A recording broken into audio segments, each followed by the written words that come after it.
जय श्रीमन नारायण गुरुदेव जी। आपके चरणों में कोटि कोटि प्रणाम। जी जी। गुरुदेव मेरे 3 क्वेश्चन हैं। मैं ये पूछना चाहती हूँ, अगर कोई लड़की अपने आप से अपना चरित्र खराब करे तो उसको पाप तो वो लगेगा, अगर माता पिता ही उसका चरित्र खराब कर दे तो? माँ बाप अपनी बेटी का चरित्र खराब करें जी। तो माँ बाप कैसे खराब कर सकते हैं? हमारे साथ में ऐसा हुआ गुरुदेव। कैसे? क्योंकि पहले जब हमारा विवाह हुआ तो उस समय मैं 10-11 साल की थी। जब आपका ब्याह हुआ? हाँ, तो पर वो विवाह नहीं था, हमें बेचा गया था। आपको किसने बेचा? माता ने हमारी। आपकी माँ ने बेच दिया? किसको बेचा? जिनके साथ में विवाह किया उनसे पैसे लिए गए थे। तो वो कितनी उम्र का था? वो हमसे ज़्यादा उम्र के थे। कितने? ऐसे ही लगभग 19-20। वो 19 साल का था। जी। और आप उस समय कितने साल की थी? ऐसे ही 10-11 साल की जो पहला पीरियड होता है वो मेरी शादी के बाद ही आई। अच्छा, तो उस 20 साल के लड़के के साथ आपको बेच दिया? जी। फिर क्या हुआ? फिर क्या, फिर उस समय मुझे इतना ज्ञान नहीं था कि परिवार कैसे चलाए जाते हैं, घर की स्थिति कैसे चलाई जाती है। ठीक है। फिर भी जैसे तैसे भी वो शराबी था। हर रोज मारता था, कूटता था। इतना भी है कि जहाँ तक कि आदमियों को भी घर पे लेके आता था, शराब पिलाता था, मीट बनाता था, मच्छी बनाता था, उन्हें खिलाता था। रात के 11 बजे 12 बजे यहाँ से जाना, और पूरा गाँव एक गंगवार का और एक सरदार पूरी रात घर पे रहेगा तो हर कोई उंगली तो मुझ पर ही उठाएगी ना। फिर कितने साल चला ये सब कुछ? 9 साल। फिर वहाँ पे एक बेटा हुआ, एक बेटी भी हुई। आपकी बेटी उस समय हाँ। जब बेटा हुआ तब आपकी उम्र क्या थी? ऐसे लगभग 16-17 साल की थी। आप 16 साल की थी तब आपको बेटा हो गया? जी। ठीक है। फिर उसके बाद में वो मारने लगा, काटने लगा, शराब पी के कभी नाली में पड़ा रहता था, कभी गड्ढों में पड़ा रहता था, वहाँ से उठा उठा के लेके आओ। फिर जब वो ज़्यादा ही परेशान करने लगा तो मम्मी पापा ने वहाँ से घर ले आए। फिर मैंने उनसे ये कहा कि मम्मी ऐसा करो कि अभी मेरी दूसरी शादी मत करवाओ, हो सके वो आ जाए मुझे दोबारा लेने, या फिर मैं कहीं काम करके खा लूँगी। तो बोला नहीं, तेरे साथ में बच्चा है, अगर बच्चा नहीं है, तेरे साथ में बच्चा नहीं होती तो कोई बात नहीं है, दुनिया तुझ पर ये कहेगी, अच्छी भी रहेगी तब भी दुनिया तुझ पर उंगली उठाएगी। फिर उन्होंने मुझे दूसरा जगह करवाया। दूसरी शादी कर दी? जी। वहाँ से भी पैसे लिए गए। फिर बच्चा हमारे साथ में थे। फिर वो बोल रहे थे कि अगर पहले तो कहने लगे थे ये कि हाँ बच्चों को भी सही समझूंगा, फिर बाद में हमारे बच्चों को मारने लगे, कूटने लगे। आप कहाँ हैं? आप क्या है? अब मैं वहाँ से दूसरी जगह हूँ। अब उसको भी छोड़ दिया? जी। आप कहाँ हैं? अब मैं अपने आप से बैठी हूँ। तो अब ब्याह नहीं किया? नहीं, अपने आप से दूसरी जगह बैठी हूँ। दूसरी जगह बैठी हूँ मतलब? यानी कि तीसरी जगह बैठी हूँ मैं अपने आप से, किसी से भी। मतलब तीसरी जगह ब्याह कर लिया जी। आपने? तो तीसरा वाला कैसा है? वो ठीक है, वो बच्चों को अपना रहा है? जी। तो अब हमसे क्या पूछना चाहती हो? मैं ये पूछना चाहती हूँ जो मेरे साथ में हुआ इसका पाप कौन भरेगा? इसका पापी कौन है? जी। और दूसरी बात ये है कि जब हमारे बाबा को जब समय पूरा होने लगा था तो वो अस्पताल में एडमिट थे, तो उन्होंने मुझसे ये कहा था कि संगीता कोई भी तुझे तेरी माँ को रोटी नहीं देगी, तू ही देना। तो ठीक है, मैंने वो वचन दिया उन्हें कि ठीक मैं ही मम्मी को संभालूंगी। अब वो घर में इतनी दुखी करने लगी है कि हद से ज्यादा मेरे पूजा पाठ से। कौन दुखी करने लगा? मम्मी। आपकी माँ? हाँ, मेरे पास में रहती है। पूजा पाठ कुछ भी करो, हमेशा तंगते माला जपने जाती हो तो अंदर जाके फोन लगा लेगी, बात करने लगेगी और कहती है तू पूजा पाठ कर रही है, तुझे क्या मिल रहा है, ऐसे भगवान को मैं लात मारूं। तो अभी आप तीसरे के साथ खुश हैं? जी। तो फिर आप तो खुश है ना? जी। तो अब क्या दिक्कत है? अब दिक्कत यह है जो मेरा तीसरा वाला पति है वो बात बात पे मुझसे झूठ बोलता है। अच्छा, क्या झूठ बोलता है? यही कोई भी बात हो मैं इनसे ये बोलती हूँ कि जो भी बात हो सच बोलो करो, पर यह है कि जो भी बात करते हैं ऐसा है कि इनकी दूसरी पत्नी भी है। अच्छा। हाँ। तो तीसरा वाला जो पति है उसकी ऑलरेडी पहली पत्नी है? जी। आप उसकी दूसरी पत्नी? जी। अच्छा। तो आपने ऐसे से क्यों ब्याह कर लिया जिसकी ऑलरेडी थी? उन्होंने मुझे कुछ बताया नहीं थे पहले। मतलब तीसरे वाले ने भी आपको धोखे में रखा? पहले बताया नहीं थे कुछ भी। तो अब तो रखता है ना प्रेम से? हाँ, अब रखते हैं प्रेम से। अब आप ये पूछना चाहती हो कि ये पाप कौन किसके गले जाएगा ये पाप? जी जी, क्योंकि आपकी माँ। देखो, जब आप 11 साल की थी, 9 साल की 11-12 की, जब आप 11-12 साल की थी तब आपकी माँ ने आपका जबरदस्ती ब्याह कर दिया। जी।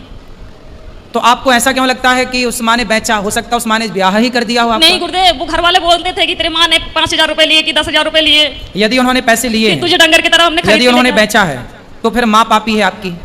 यदि नहीं बेची, आपका विवाह किया है तो माँ पापी नहीं। और केवल गुरुदेव माँ इस बात की पापी है कि आपको जबरदस्ती इतने बड़े लड़के से आपका ब्याह कर दिया। देखो, विवाह ऐसे नहीं होता, 1-2 साल का ही बड़ा छोटा चलता है, डबल नहीं चलता कि लड़की 10 साल की है और लड़का 20 साल का है, ये नहीं चलता। यदि कोई भी माँ बाप अपनी बेटी के लिए उससे डबल उम्र का लड़का चुनते हैं तो वो माँ बाप पाप के भागीदार हैं, क्योंकि उस समय बच्ची तो निर्णय नहीं ले रही है, माता पिता डिसीजन ले रहे हैं। तो लड़की के लिए वर्ग ऐसा होना चाहिए, लड़की 10 साल की, लड़की 20 साल की है तो लड़का 22 साल का हो, 25 साल का हो, बस ज़्यादा उम्र वाला ना हो, ये न्याय है। यदि लड़की 20 साल की और तुम लड़का 40 साल का ले आओ तो ये तो बेटी के साथ अन्याय हुआ, और वो अन्याय का भागीदार कौन है? उसके माता पिता, क्योंकि वो लेकर आए हैं। और केवल गुरुदेव मेरे साथ में ये हादसा नहीं हुई है, मेरे सभी बहनों के साथ में ऐसा किया गया। तो आपकी माँ कहाँ है? मेरे पास में ही रहती है इस समय, दूसरे जीजा के पास में है। तो वो कैसी माँ है, निर्दयी है? मैं ये पूछना चाहती हूँ कि अब मैं करूँ क्या? पापा को भी यही वचन दिया मैंने कि मैं रखूंगी, और वो घर में इतनी दुखी कर रही है कि मेरा खाना पीना हरा तो माँ को भेजो क्यों, ऐसी माँ को जो आपको बेच रही है, जो आपके साथ गलत काम कर रही है। ऐसे लोग दया के पात्र नहीं है। यदि पहले ये कंफर्म करो कि माँ, हो सकता माँ सही हो, गलत है, गलत है, तो आप उनको खाना पीना देना आपका कर्तव्य भी है। बूढ़ी अम्मा कहाँ जाएगी? इंसानियत तो कहती है कि आप उनको खाना पीना दो, लेकिन वो दया का पात्र नहीं है।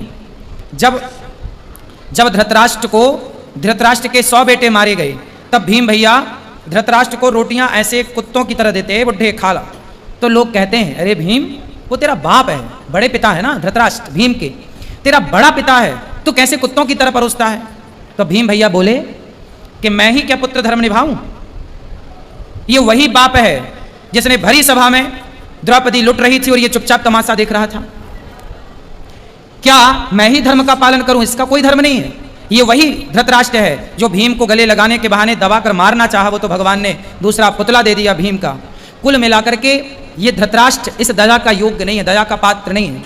कुछ लोग दया के पात्र होते हैं, कुछ लोग दया के योग्य भी नहीं होते। फिर भी आप दया करके रोटी तो दो, सेवा तो कर लो। अब जो किया उसने वो पाप भोगेगी। आप क्यों पाप मोल लो? आप सेवा ना करके पाप क्यों मोल लो? आपके आश्रित है तो सेवा करना। घर में कलेश ये करती है ना कि जब मैं माला लेके बैठूं तो उसी कमरे में चली जाएगी, फोन लगा के बात करने लगेगी। हाँ तो उसको फोन लेके हटाओ, किससे बात करना बुढ़ापे में उसको? बहनों से कुछ नहीं तो हर मोबाइल लेके रख लो, बोले मोबाइल नहीं मिलेगा, फिर लड़ाई हो जाती है, घर में कलेश करने लगती है वो। तो फिर आप जानो और आपकी माँ जाने, मैं क्या करूं बताओ? क्या करूं मैं बताओ? आप मुझे कुछ बताइए ना कि मैं तो बता रहा हूँ, मोबाइल लेके बंद कर दो, रख दो, और क्या कर सकती हो? घर में कलेश होते हैं, पूरे मोहल्ले वाले तमाशा देखते हैं। तो फिर क्या करें? हम बताओ, हमें बताओ, हम क्या करें? क्या उत्तर दें आपके प्रश्न का? हम बताओ क्या करें? हम ये तो नहीं कह सकते कि आप निकाल बाहर करो। मेरा इच्छा तो यही है गुरुदेव, जब भले ही आप हमें गलत समझे। हाँ तो ठीक है, आपका मन है तो आप देख लो, जो आपका मन है वो करो, जो आपका मन है वो आप कर सकते हैं, स्वतंत्र हैं आप। यदि वो अपराधी हैं तो बिल्कुल आपको साथ में नहीं रखना चाहिए। और दूसरी क्वेश्चन ये है गुरुदेव, अगर किसी जगह में मेरी इज्जत नहीं होती हो, कोई इंसान मैं वहां पे जा रही मुझे पानी को नहीं पूछता हो, क्या मुझे वहां पे जाना चाहिए? ना, वहां कदापि नहीं जाना चाहिए। आवत ही हर से नहीं नैनन नहीं सने, तुलसी तहाँ न जाइए कंचन वर से मेघ। वहां कभी नहीं जाना चाहिए जहां आपके जाने से सामने वाले को प्रसन्नता ना हो। हाँ तो वो जैसे मेरी सौतन है, जो हमारी सौतन है वो मेरे पास में आती है, हम बाहर रहते हैं यानी कि कमरे किराए पे लेके, तो वो जब आती है तो हम उसे चाय से लेके नाश्ता से लेके ऐसी कोई कमी नहीं छोड़ती हूँ कि उसे बुरा लगे। मम्मी सास हुए चाहे बच्चे हुए चाहे कोई भी हुए, पर वो लोग नहीं चाहते कि मैं उस घर में जाऊँ। और हमारे पति यही चाहते हैं कि मेरे साथ में तू चल, मैं क्या करूँ, दुविधा में फंसी हुई हूँ। पति हमारे यही चाहते हैं कि तुम जाया करो हमारे साथ। भाई जो आपकी सौतन है, पहले तो उसका ही अधिकार है ना आपके पति में। जी जी। आप तो बाद में आई हो जी। वो आपको क्यों स्वीकार करेगी? नहीं, उसने करवाई थी ये शादी। अच्छा, उसी ने करवाई? जी, उसकी मर्जी से हुई थी। क्यों करवाई उसने? अब ये तो मुझे नहीं पता, ये राज तो इन्हीं को पता होगा। तो वो आई आपकी सौतन? नहीं, वो नहीं आई है। कौन आया है? पति आए हैं। अच्छा, बात कराओ पति से। राधे राधे गुरुजी। जी, आप ही हो पति परमेश्वर दो पत्नियों के? तो बताओ आपने दूसरा ब्याह क्यों कर लिया? जी, माइक पास में लो। हेलो बेटा, काम पे ध्यान दो, माइक पास में लो उनके। बताओ दूसरा विवाह क्यों किया आपने? सर जी, वो तो गुरुजी मजे मजे में कर लिया ऐसी। हैं, मजे मजे में? तो आपकी पत्नी ने आपको बोला था, पहली पत्नी ने, जी, कि ब्याह कर लो? बोला नहीं था, लेकिन हम एक दूसरे से प्यार करते थे, प्यार में हो गया सब। आप किससे प्यार करते? इनसे? जी। तो जब आपकी पत्नी थी तो ऑलरेडी आपको अपनी पत्नी से प्यार नहीं हुआ? पत्नी से भी प्यार था, लेकिन इनसे प्यार हो गया तो पत्नी से प्यार था, पर प्यार आपकी ज़्यादा उमड़ रहा था, तो फिर और किसी से भी प्यार हो गया। कितनी उम्र, मतलब कितने साल पहले शादी की थी इनसे आपने? लगभग 10 साल पहले। 10 साल पहले। कितने बच्चे हैं आपके? मेरे 6 बच्चे हैं। 6 बच्चे हैं। तो अभी भी कुछ और प्यार व्यार करने का मूड है? नहीं जी। तीसरा चौथा पांचवा? नहीं गुरुजी, अब कुछ नहीं है। अब कुछ नहीं, बस। तो हो गया सब खाली प्यार, या अभी और हिचकोले मार रहा है? नहीं जी, अब कुछ नहीं। तो अब बताओ, इनकी जिंदगी बर्बाद ना करो, इनका ध्यान रखो। नहीं गुरुजी, इनका तो बराबर ध्यान रख रहे हैं हम। और आपकी पहली पत्नी ये तो कह रही है कि आपकी पहली पत्नी ने करवाई है आपकी इनसे शादी? हाँ जी, वो उस टाइम ऐसा कुछ, मतलब दौर ही ऐसा हो गया था कि उनको बोलना पड़ा कि हाँ। तो आपकी पत्नी खुश है इनके शादी होने से, आपसे इनकी शादी होने से आपकी पहली पत्नी खुश है? उस टाइम खुश थी, लेकिन अब कुछ नहीं है। अब बेचारी महिला करे क्या, तो उसे भी तो जिंदगी गुजारनी है, तो ना खुश तो भी खुश रहना पड़ेगा। चलो बेटा, पर ये सही है जो आपने किया? जी सही तो नहीं है, लेकिन उस टाइम तो अंजाम मतलब इतना वो नहीं था, लेकिन अब जाके पता चलता है कि हाँ सही नहीं है, लेकिन फिर भी हम निभाएंगे जहाँ जब तक जनजीवन है। अब निभाओ अच्छे से। लेकिन आपने भी बेटा गलत किया, किसी की बसी बसाई गृहस्थी में आपने एंट्री मारी। माइक दो इनको, पत्नी को माइक दो। मुझे इन्होंने पहले बताया नहीं थे कि मेरा विवाह हो चुका है। क्यों? एक बार फिर बात कर लो, क्यों आपने इनको क्यों नहीं बताया था कि आपका विवाह हो चुका है? गुरुजी ऐसा है, हमारे घर के पास ही में था इनका घर, तो इनको तो खूब पता है कि मेरा विवाह हो चुका है। ये आपके पड़ोस में रहती हैं? पहले पड़ोस में ही रहती थी, लेकिन हम फिलहाल गांव में से बाहर रहते हैं हम। आप गांव के बाहर रहते हैं जी। तो इन्हें कैसे पता चलेगा कि आपका विवाह हो गया? हाँ जी। भाई आप तो बाहर चले गए ना कमाने। पहले एक ही गांव में रहते थे, तब आपका विवाह हो चुका था? हाँ जी। तो क्यों, आपको तो पता था? इनसे बात कराओ। ऐसा हुआ गुरुदेव, जब शुरू में इन्होंने वार्तालाप की, ऐसा हुआ था कि मैं अपने बहन के घर से घर जा रही थी। हाँ। तो जिस गांव में मेरी शादी हुई थी, मम्मी ने करवाई थी दोबारा, उसी गांव के ये थे। तो बस पे जा रही थी, तो ऐसा तो जब धक्का मुक्की होते तो ये तो पता ही लग जाता है कि स्त्री को इसने किस तरीके से छुआ हमें। तो 2 बार उसने हाथ लगा, कोई बात नहीं, हो सके धक्का उक्के में लग गया। जब तीसरी बार उसने पेट में हाथ चलाया, जब पेट पे हाथ फेरा तो उसी टाइम मैंने हाथ पकड़ लिया उसके, और हाथ पकड़ के खूब जूते और बस से उतार के बहुत मैंने इन्हें पीटा। किसको? उसी आदमी को। वो कौन था? वो बस का कंडक्टर था। ठीक है। हाँ, तो उसे मैंने खूब पीटा। तो इनके जो भाई है, जे है, इन्हें जब ये भी बस चलाते थे उस समय, तो इन्हें जब पता लगा कि ऐसी बात हुई है, तो ये अच्छा, ये बस ड्राइवर हैं? जी जी। और आप उसी बस में गई होंगी? ना, उस घर में दूसरी बस में थी। तो फिर इनसे कैसे इलू इलू हो गया? सुनो तो, क्योंकि इनका स्टाफ है, जब इन्हें पता चला होगा अड्डे पे जाके ऐसी बात हुई है और उनकी घरवाली ने इन्हें पीटा है, तो ये हमारे इनके भाई के साथ में गए ना, तो हमारे मोबाइल वहाँ पे था, तो इनके भाई हमसे पूछने लगे कि भाभी तुम्हारा नंबर क्या है? तो हमें मन में ऐसी कोई बात ही नहीं थी, तो उन्हें नंबर ले लिया हमारा। कोई बात नहीं, वो नंबर इनने उससे ले लिए। उसके बाद में ये बातचीत करने लगे। जब सारी कुल मिला के अब आपको प्रेम से रहना चाहिए और बचा हुआ जीवन भगवान का नाम भी जपो और काम करते हुए अपना। गुरुदेव, मेरा कहना ये है कि जब मैं उससे नफरत नहीं कर रही हूँ, उन बच्चों से नफरत नहीं कर रही हूँ, ऊपर कहने की बात ये है, इन्हें झूठ तो नहीं बोलना चाहिए ना हमसे कि हम घर पे जा रहे हैं, तो बोल के कर ही ली शादी जी। अब कौन सा झूठ और बचा है? आप कौन सा सच चाहती हो इनसे? अब ये सच ये है, इनसे आप कौन से सत्य की कामना करती हो? नहीं करती। सुनो, आप ना बिल्ली को बिठा रही हो, ए बिल्ली तू दूध ताकती रहना। अब इनसे सच की उम्मीद कर रही हो आप। ये ऐसे लोग समाज में कितना सत्यवादी होंगे, कितना सच बोलेंगे? जी। गलती आपकी है, आप क्यों सच की उम्मीद कर रही हो? ये व्यक्ति क्यों सच बोलेंगे? जी जी। फिर मेरे कहने का मतलब उम्मीद क्यों है? मेरे कहने का मतलब ये है कि जब इनके मन में, इनने ये 2-3 बार कह चुके हैं कि मेरे तो पहले गलती हो गई, उस गलती को सुधारूंगा नहीं, गलती हो गई, वो तो कहते हैं उसमें चाव में कर लिया इनने, ठीक है। तो मेरे कहने का मतलब ये है, जब ये अब अपने पत्नी को, पहले अपने पत्नी को अपने दिल से निकाल दिया, फिर मुझे बिठाला, अब मुझे अपने दिल से निकाल के अपनी पत्नी के पास में जाना था, मैं कहाँ जाऊँ, मैं क्या करूँ? भाई इनके ऊपर तो इनकी पहले पत्नी का ही अधिकार है। जी ठीक है जी जी। तो इनकी गृहस्थी तो मस्त चलने दो जी। तुम अब जब इन्होंने स्वीकार किया तो रहो। अब तुम इनकी गृहस्थी में दखलंदाजी ना करो, रहो साथ में जी। जितना प्यार इनका मिले, जितना मिले उतने ही में खुश रहो। इन पर इनकी पत्नी का, पहली पत्नी का पूरा अधिकार है जी। गलती इनकी पत्नी की तो कोई गलती नहीं है, वो तो बेचारी हर जगह निर्दोष है जी जी। उसकी तो उसने कोई अपराध नहीं किया जी। अपराध आपने किया है और इन व्यक्ति ने किया है जी, जो अपनी पत्नी के होते हुए किसी और स्त्री से मन लगाया जी।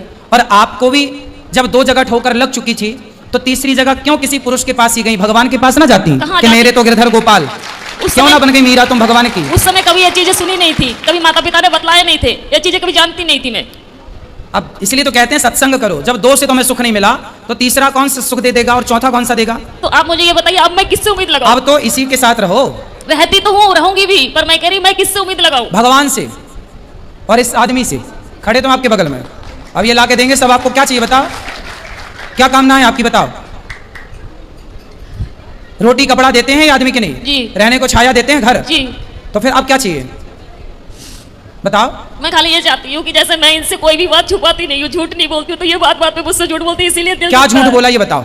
जैसे कोई बात हुई, हम इनसे ये कहते हैं बच्चों से बात होती है, बच्चों से बात करो, दीदी से बात होती है, इनकी घरवाली से दीदी से बात होती है, इंसान बोल तो सकते हैं कि संगीता आज घर पे बात हुई थी कि हाँ, तो भाई सुनो, वो अपनी पत्नी से बात करेंगे तो आपको आपत्ति नहीं होनी चाहिए ना? नहीं होती है मुझे। वो अपने बच्चों से बात करें, वो अपनी पत्नी से बात करें, पहली पत्नी से, आपको क्या ऐतराज होना चाहिए? तो अगर पति कोई विपदा में हो, तो जैसे ऐसा है कि इनके साथ में हादसा हुआ था, ये बिस्तर में पड़ गए थे 2.5-3 महीने के लिए, बिल्कुल लैट्रिन पेशाब सब घर पे ही करवाती थी गोदी पकड़ के।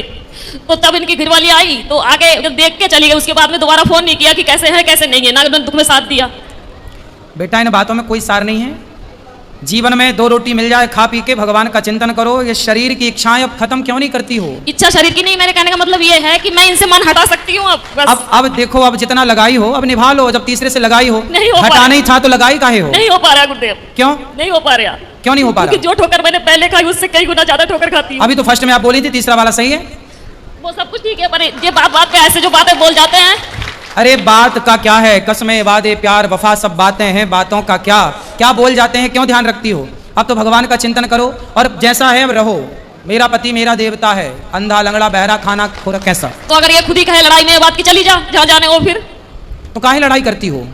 लड़ाई हमारी वजह से नहीं होती, लड़ाई इनकी वजह से। काहे लड़ते हो भैया? गुरुजी ऐसा है कि बात बात पे मुझ पे शक करती हैं कि ऐसा करते हो कि वैसा करते हो। शक करती हैं? आपको जी। शक करने का अधिकार है, मतलब आप शक करोगी। सच सच बोले तो भी झूठ, झूठ बोले तो भी झूठ। अब देखो, आप ये उंगली उठाओ एक और यहां रखो। 2 शादी किए हो ना, यही तुम्हारी सजा है। चुपचाप दोनों को निभाओ। ये पत्नी क्या बोलती है ध्यान मत दो। आप केवल रोटी कपड़ा मकान इनको दो, इनको खुश रखो, इनके बच्चों को पढ़ाओ लिखाओ और चुप रहो, है ना। 2 शादी किए हो तो अब निभाओ, अब भागो मत मैदान से। भाग नहीं रहे गुरुजी, लेकिन यही कभी जैसा तैसा बोल देती, तभी गुस्सा आ जाता, उल्टा सीधा हम बोल देते हैं। अब बोलेगी, बेचारी पत्नी है और तो किससे बोलने जाएगी? पड़ोसी को बोलेगी? उसी को नहीं बोलने जाएगी। आप ही को बोलेगी। जब प्यार आपने इससे किया और इन्होंने भी आपसे किया है, तो फिर प्यार जब हुआ है तो लड़ाई भी तुमसे ही होगी। ठीक है, अब तो जैसे तैसे निभाओ, ठीक है। अब ये चुप रहेंगे और आप खूब बोला करो इनको। जी नहीं, हाँ। मैं इसलिए नहीं बोलती हूँ। घर पे लड़ाई केवल इसी कारण होते हैं कि ये झूठ बोलते हैं, इसी कोई कारण बात झूठ होते नहीं, हैं। अब नहीं बोलेंगे ये झूठ। अब बेटा सच बोल लिया करो, है ना, सच और बोला दूसरी बात करो। गुरुदेव, जब ये मुझे लेके गए, अब मुझे ये चीज समझ में आ रही है कि केवल अपने मतलब के लिए लेके गए। मेरा एक बेटा था, उसे अब क्यों? शास्त्र पहले चिल्ला रहे हैं, स्वार्थ लाग करें सब प्रीति, सुर नर मुनि जन की हरीति। तुम सुनती नहीं हो? शास्त्र तो सत्य कहते हैं कि इस संसार में कोई भी आपकी तरफ देख रहा है तो वो जरूर ना कोई स्वार्थ है आपसे, वरना क्यों देखेगा? 22 साल का लड़का हो गया है। किसका? मेरा। तो उसको पढ़ाओ लिखाओ, योग्य बनाओ। नहीं पढ़ाया, ना कोई पढ़ाया, ना कोई काम सिखाया उसे, कुछ भी नहीं। फिर ये जिम्मेवारी तो इनकी थी ना। हाँ, जिम्मेदारी तो थी। क्यों उनको पढ़ाया लिखाया क्यों नहीं बेटा बच्चे को? क्यों बच्चे को क्यों नहीं पढ़ाए? बात करो। गुरुजी वो पढ़ने तो जाता था, जहाँ एकदम घर से हम चले गए थे दूसरी जगह, वहाँ पढ़ने जाता था। फिर कुछ ऐसी स्थिति आ गई, वहाँ से दूसरी जगह जाने पड़ा। उसको कुछ सिखाओ, काम वाम करे, अपना सेल्फ डिपेंड बने, आत्मनिर्भर बने। कल को क्या करेगा? कुछ सिखाओ उसको। चलो अब प्रेम से रहना, और अब जो बची है जिंदगी उसे निभाओ, ठीक है। एक दूसरे का साथ दो। जी हाँ, चलो। जय श्रीमन नारायण। जय श्रीमन नारायण।